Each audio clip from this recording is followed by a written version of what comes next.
स्वागत आहे तुमचं यश आराध्य यूट्यूब चॅनलमध्ये। आता आपल्याकडे शेवटचे 10 दिवस उरलेत। प्रत्येकाच्या मनात प्रश्न पडलेत की 10 दिवस मी अभ्यास कसा केला पाहिजे। बघा बेसिकली काय होतं माहिती का, रोज सकाळी उठलं की हा प्रश्न नक्की पडतो की मी जे केलंय ते रिवाइज करू का नवीन मार्क्स मी इम्प्रूव्हमेंट करू, मी मॉक टेस्ट कधी बसून दिल्या पाहिजेत, मॉक टेस्ट अनालिसिस कसं केलं पाहिजे, आणि या सगळ्या गोष्टी ज्या आहेत त्या 10 दिवसामध्ये तुम्हाला करायच्या आहेत। आणि प्रत्येकाच्या मनात प्रश्न पडलाय की नेमकं मी कशाला प्रायोरिटी देऊ, मी नेमकं कसा माझा वे असला पाहिजे। तर हेच आपण आजच्या व्हिडिओमधून तुम्हाला एक पूर्ण स्ट्रॅटेजी देण्याचा प्रयत्न करणार आहे की येणारे 10 दिवस जे तुमच्या एक्झामसाठी सगळ्यात महत्त्वाचा पिरियड असतो तो तुम्हाला कसा यूज करायचा, त्याचं बेस्ट युटिलायझेशन तुम्ही कसं करू शकता। ठीक आहे, बघा आता इथून उरलेले 10 दिवस तुम्ही आजपर्यंत मॉक टेस्ट दिल्यात नाही दिल्यात मला माहित नाही, पण इथून येणारे 10 दिवस तुम्हाला रोज एक फुल लेंथ द्यायची हे लक्षात ठेवा। त्याच्याशिवाय तुम्हाला तुमच्या चुका समजणार नाहीयेत।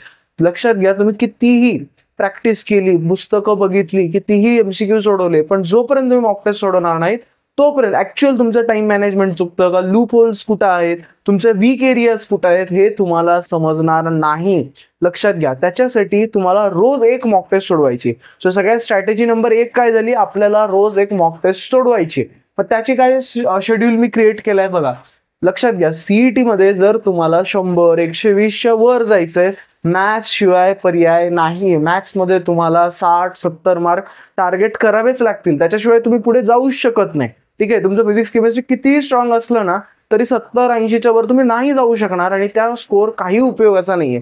जोपर्यंत तुम्ही मॅथ्सला स्ट्रॉंग बनवत नाही तोपर्यंत काही उपयोगाचं नाहीये। सो सगळ्यात पहिले मी काय केलं, 3 दिवस मॅथ्सच्या फुल लेंथ ठेवल्यात। ठीक आहे, मॅथ्सची फुल लेंथ असेल 21, 22, 23। ओके, 3 दिवस मॅथ्सची टोटल फुल लेंथ असेल। त्याचं इंटेन्शन काय, मुद्दाम ठेवल्यात मॅथ्सच्या 3 फुल लेंथ की तुम्ही पहिले मॅथ्स इम्प्रूव्ह करा।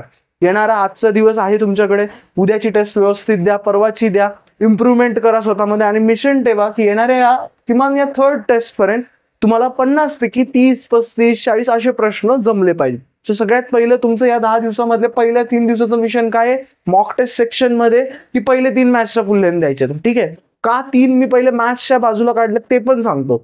मॅथ्स एकदा तुम्हाला लक्षात आलं की अरे अशी ही फुल लेंथ सॉल्व्ह करायची असते, मग तुम्ही ना PCM ची करू शकता। बघा मी तुम्हाला एक गोष्ट सांगतो, जर तुम्हाला घर बांधायचंय, स्लॅब टाकायचंय, ओके, तर काय करावं लागतं रे, पहिले बेसमेंट पक्का करावा लागतो। तो हाच आहे, हे बेसमेंट आपण आपलं पक्क करतोय, त्याच्यानंतर मग भिंती उभ्या कराव्या लागतात आणि मग स्लॅब टाकावा लागतो। डायरेक्टली तुम्ही फुल लेंथ द्यायला चालू कराल ना तर नुसतं डायरेक्ट तुम्ही स्लॅबची स्वप्न बघताय, ते पडणारच आहे। त्यामुळे पहिले मॅथ्सला इम्प्रूव्ह करा, समजलं। सो पहिले 3 दिवस तुम्हाला मॅथ्स करायचंय। मॅथ्स मध्ये 35 अराउंड स्कोर तुमचा, 50 पैकी 35 क्वेश्चन्स आपल्याला जमले पाहिजेत, हे मिशन तुमचं ठेवायचंय। त्याच्यानंतर 7 दिवस रोज तुम्हाला फुल लेंथ द्यायची आहे। ठीक आहे, डेली 150 क्वेश्चन्स तुमचे सकाळी सकाळी सॉल्व्ह होत आहेत किंवा रात्री सॉल्व्ह होत आहेत। त्याच्यानंतर इम्पॉर्टंट काय आहे बघा, मी तुम्हाला सांगतो, तुम्ही जेव्हा हे डेलीचे फुल लेंथ देताय त्याच्यानंतर तुम्हाला ही मॉक टेस्ट तुम्ही दिली, त्याच्यानंतर तुम्हाला त्याचं अनालिसिस करायचं। बघा मी टेस्ट दिली, मला एवढे क्वेश्चन जमले, तेवढे क्वेश्चन जमले, ते इम्पॉर्टंट नाहीये। हे जे मार्क्स आहेत हे फायनल आहेत का आपले, नाही। महत्वाचं आहे की त्या 150 क्वेश्चन्स मध्ये समजा तुम्हाला 70 क्वेश्चन जमले, तुम्हाला उरलेले क्वेश्चन जमले नाहीत, तर जे उरलेले क्वेश्चन्स होते तुमचे त्याचं अनालिसिस करणं जास्त इम्पॉर्टंट आहे। लक्षात घ्या, मग अनालिसिस करायचं म्हणजे काय, समजा तुमचा एक्झाम्पल पकडूया की सेमीकंडक्टरच्या गेट्सवरचा क्वेश्चन चुकला। ठीक आहे, म्हणजे याचा अर्थ काय रे, तुमचा गेट हा तुम्ही प्रिपेअर केलेला असेल पण तो वीक असेल, है ना। किंवा समजा तुमचा मॅथ्समध्ये अप्रॉक्सिमेशनवर एखादा क्वेश्चन आला तर तो चुकला, मग याचा अर्थ काय, आपला अप्रॉक्सिमेशन वीक आहे। तर रोज अनालिसिस करताना आपला कोणत्या टॉपिकवरचा क्वेश्चन चुकला तो नोट डाऊन करायचा, त्याची प्रॅक्टिस करायची, आणि तुम्ही केलेल्या चुका या एका नोटबुकमध्ये नोट डाऊन करून ठेवायच्या। मॉक टेस्ट द्यायची, तुमचे जे वीक एरियाज आहेत ते फाइंड आउट करायचे, कोणता क्वेश्चन चुकला, मग ते एरिया काय होता त्याचे 5-10 MCQ प्रॅक्टिस करायचे, आणि तुम्ही मॉक टेस्ट मध्ये केलेली चूक किंवा जे एरिया होता त्याचा फॉर्म्युला, अप्रॉक्सिमेशन तुम्ही फॉर्म्युला लिहू शकता, एखादा एक्झाम्पल लिहू शकता, अशी एक बुक तुम्ही क्रिएट करायची। ओके, आणि जेव्हा पुढची मॉक टेस्ट द्याल, समजा 24चं हे झालं, पुन्हा 25ला काय करायचं, ही बुक तुम्ही रिवाइज करायची पूर्ण। ठीक आहे, म्हणजे या चुका डबल होता कामा नाही। मग काय होईल रे, 24 मध्ये 25ला अजून थोडा स्कोर इम्प्रूव्ह होईल, 26ला अजून थोडा होईल, किंवा होणार नाही। पण जेव्हा 30th टेस्ट तुम्ही द्याल, म्हणजे 30 तारखेची 7वी जेव्हा टेस्ट द्या, तेव्हा तुम्हाला एक इम्प्रूव्हमेंट बघायला मिळेल। पहिल्या 2-3 टेस्ट मध्ये तर तुमचं हे बुक भरेल पहिले, मग सगळ्या चुका एकत्र होतील आणि मग तुम्ही हळूहळू त्या चुका कमी करायला लागाल आणि मग तुमचा स्कोर जो आहे तो इम्प्रूव्ह होणार आहे. सो लक्षात आलं, पहिले आपल्याला 3 टेस्ट का ठेवल्यात सलग? पहिले मॅथ्स इम्प्रूव्ह करायचे, सेम स्ट्रॅटेजी, मॉक टेस्ट द्यायचा, कोणता टॉपिक चुकला तो बघायचा, तो नोट डाऊन करायचा, त्याचा फॉर्म्युला, त्याचा एक्झाम्पल, आपण काय चुकलो, मी ही मायनर मिस्टेक केली तो नोट डाऊन करायचा. पुढची मॉक टेस्ट देताना मात्र ते रिवाइज करून टेस्ट द्यायची. हा झाला तुमच्या दिवसाचा एक पार्ट. ओके, हे 3-4 तास तुमचे रोजचे तुमच्या यालाच तुम्हाला द्यायचे, हे डोक्यात ठेवा. याच्याशिवाय तुम्हाला तुमचे वीक एरियाज कळणार नाहीत, तुमच्या इम्प्रूव्हमेंट होणार नाहीत आणि एक्झाम मध्ये चुका करण्यापेक्षा इथं करा, आपण त्या इथे इम्प्रूव्ह करूया. आता हा झाला. मग उरलेला दिवस काय करायचंय तुम्हाला? हा डे पार्ट 1 झाला तुमच्या दिवसाचा. काही मुलं हे सकाळी संपवतील किंवा काही मुलं हे संध्याकाळी करतील. आता राहिला तुमच्या दिवसाचा उरलेला वेळ. ठीक आहे, उरलेल्या वेळामध्ये तुम्हाला नक्की प्रश्न पडणार आहे की दादा मी काय करू? मी ऑलरेडी समजा हे केमिस्ट्रीचे एवढे चॅप्टर्स केलेत, मी त्यांना रिवाइज करू का मी त्यांना इम्प्रूव्ह करू? हे प्रत्येकाच्या मनात असणारे प्रश्न आहेत. मी तुम्हाला सांगतो त्याचा आन्सर कसं ठरवायचं. इम्प्रूव्ह जे तुम्ही सकाळी उठलाय, ठीक आहे, तुम्हाला काय बघायचंय की माझे किती एरियाज इम्प्रूव्ह करायचे राहिलेत. ठीक आहे, तुम्हाला माहिती आहे माझे केमिस्ट्रीचे एवढे चॅप्टर राहिलेत, फिजिक्सचे एवढे चॅप्टर राहिलेत, मॅथ्सचे एवढे चॅप्टर राहिलेत. ठीक आहे, आणि त्या हिशोबाने तुमचा स्कोर पण येतो, हे तुम्हाला आयडिया असते. तुम्ही काय बघायचं की इम्प्रूव्हमेंट करताना तो क्वेश्चन एक्झाम मध्ये येतो का, त्या चॅप्टरचं वेटेज किती आहे, त्या टॉपिकचं वेटेज किती आहे. असं जर तुमचं काही राहिलं असेल की लक्षात घ्या, तुम्ही इम्प्रूव्हमेंटसाठी 4 तास घातले आणि 1 मार्काचा क्वेश्चन केला, काही उपयोग नाहीये. तुम्ही इम्प्रूव्हमेंटला जो काही टाइम देता इथून 10 दिवस, लक्षात ठेवा, असा विचार करा की मला 3-4 मार्काचं जर माझं राहिलंय तरच मी त्यासाठी इम्प्रूव्हमेंट करणार आहे किंवा रिव्हिजन करणार आहे. ठीक आहे, रिव्हिजन किंवा इम्प्रूव्हमेंट. आता हे कसं तुम्हाला डिसाईड करायचंय, किती मार्क्स ते टॉपिकनी प्रिपेअर केल्यावर गेन होणार आहेत.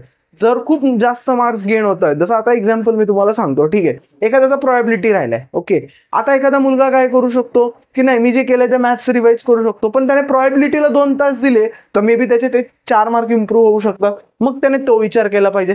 आता एखाद्याचा रोटेशनल डायनॅमिक्स राहिलाय. ठीक आहे, आता रोटेशनल डायनॅमिक्स अख्खा करायला गेलं तर 4-5 तास जातात. ठीक आहे, त्याच्यातून येणार आहेत 2 प्रश्न. त्या 2 प्रश्नांसाठी त्याने एवढा वेळ घालणं योग्य आहे का रे? नाही, त्यापेक्षा त्याने मॅथ्स केलेलं योग्य. सो पहिले एक लिस्ट बनवा की तुम्हाला काय काय तुमचं राहिलंय. ठीक आहे, आणि मग त्याला प्रायोरिटी द्या. अरे हाय वेटेज कोण आहे, जास्त मार्क मला कोण वाढवून देणार आहे, आणि मग त्यांना इम्प्रूव्ह करायला चालू करा. आणि डेली तुम्हाला थोडंफार रिव्हिजन पण करावं लागणार आहे. ठीक आहे, रिव्हिजन करताना सिंपल आहे, केमिस्ट्रीचं रिव्हिजन म्हणजे केमिस्ट्रीची टेक्स्टबुक तुम्हाला रीड करायची आहे. ठीक आहे, 10 दिवस तरी मिनिमम लक्षात ठेवा, अर्धा 1-1 तास देऊन केमिस्ट्रीची textbook line by line read करा, कारण तेच MCQs येतात, केमिस्ट्रीमध्ये फिरवाफिरवी होत नाही.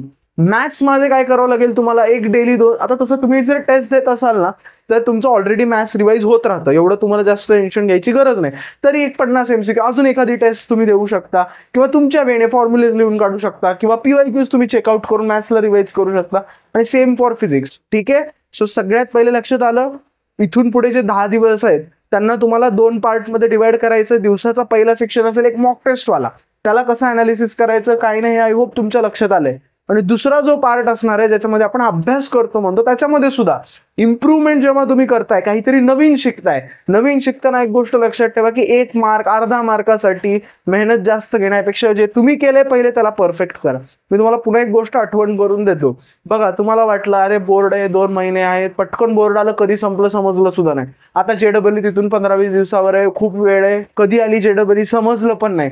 बघता तुम्ही CETच्या 10 दिवस आता उरलेत, इथं आलायत, असे बघत एक 5-10 मिनिटांमध्ये बघा 10 दिवस सुद्धा संपून जातील. समजलं? तुमच्या लक्षात येतंय का? खूप फास्ट टाइम कटतो या एक्झाम पिरियडमध्ये. त्याच्यामुळे रिव्हिजन सुद्धा तेवढंच इम्पॉर्टंट आहे. असं विचार करू नका की मी शेवटच्या 2-3 दिवसामध्ये रिवाइज करेन. नाही, रोजचं रोज तुम्हाला थोडंफार रिव्हिजन पण करायचंय आणि रोज थोडीशी इम्प्रूव्हमेंट करायची. मग इम्प्रूव्हमेंट करताना थोडंसं तुम्हाला काय करायचंय, ज्याच्यात मार्क्स इझिली वाढतात ते तुम्हाला इम्प्रूव्ह करायचंय. आणि डेली रिव्हिजन मध्ये काय करू शकतो बघा, तुम्हाला मी सांगतो, हे काय रोज करावंच लागेल तुम्हाला. केमिस्ट्रीचे रिएक्शन रोजच्या रोज वाचावं लागतील, नाही तर विसरणार आहेत. फिजिक्सचे फॉर्म्युलाज हे पण तुम्ही रोज हेला 1-1.5 तास तुम्ही द्या. ठीक आहे, हे तुमचं डेली रिव्हिजन. जसं मॉक टेस्ट एक द्यायचीच आहे, तसं हे थोडंसं याला डेली रिव्हिजन करा. युनिट्स अँड डायमेन्शन्स माहिती आहे, 1-1.5 प्रश्न, एखादा प्रश्न द्यायतून येतो, सॉरी 1.5 म्हणलं मी. मॉक टेस्टच्या मिस्टेक्स रोज पुढची मॉक टेस्ट देताना हे रिवाइज मी जे लिहिलंय, ही जी आपण नोटबुक बनवली आहे, ही रिवाइज करून या चुका नाही करायच्या, या वेळेनच पुढची मॉक टेस्ट द्यायची. ठीक आहे, फिजिक्सचे फॉर्म्युला आणि केमिस्ट्रीचे रिएक्शन हे तुम्हाला येणाऱ्या 10 दिवसामध्ये करायचं. आय होप थोडंसं क्रिस्टल क्लिअर झालं असेल. इथून पुढे 10 दिवस कसं वागायचं आहे, काय तुमचं अभ्यासाची पद्धत असली पाहिजे हे तुम्हाला क्लिअर झालं असेल. ज्या ज्या मुलांच्या लक्षात आलंय त्यांनी क्लिअर म्हणून कमेंट सेक्शन मध्ये कळवा. सगळ्यांनी टेलिग्राम ग्रुप आपला जॉईन करा. मी जरी रोज व्हिडिओ टाकत नसेल तरी ग्रुपवर व्हॉइस चॅट्स होतात, स्ट्रॅटेजीज मी त्याच्यामध्ये देत राहतो, त्याच्याशी आपण कनेक्ट करूया. आणि तुम्हाला काही अडचणी असेल इथे कनेक्ट करा, इथे आपल्या ॲडमिन्स वगैरे सुद्धा तुम्हाला हेल्प करतील. आय होप प्रत्येकाला व्हिडिओ आवडला असेल. लास्टच्या 10-10 डेजमध्ये आपल्याला कसं वर्कआउट करायचं आहे तुमच्या लक्षात आलं असेल. आणि सगळेजण या मॉक टेस्टमध्ये, या free for all mock test आहेत, यामध्ये नक्की पार्टिसिपेट करतील अशी आशा ठेवतो. भेटूया आपण नेक्स्ट व्हिडिओमध्ये.